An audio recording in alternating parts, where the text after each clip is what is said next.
The big banks. Back in 2008, they almost crashed the global economy. Today, though, we can trust them to learn their lessons, to change, to be more responsible, right? Don't bank on it. According to a recent report co-authored by President Obama's own former top economic advisor, Larry Summers, big banks are no safer now than they were before the financial crisis, and the possibility of a too-big-to-fail scenario still looms. Look, the whole reason there was a multi-billion-dollar bailout in 2008 was because the banks were deemed too big, too important. If they crashed, everything crashed. So everyone agreed those mega banks had to be reined in, made smaller. Too big to fail would soon become a relic of a discredited, reckless past. But hold on, what's this? Of the 15 banks that received the most bailout money, 11 are now bigger than they were before the recession, even after adjusting for inflation. Oh dear.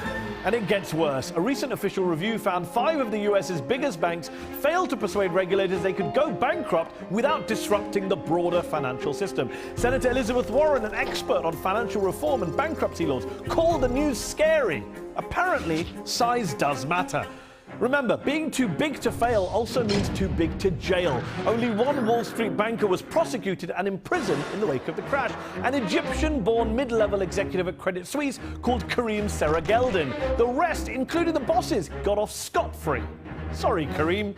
See, no punishment equals no consequences and no real lessons learned. Look at the recent news that Wells Fargo, the massive US retail bank, is launching a stealth attack on the investment banking world.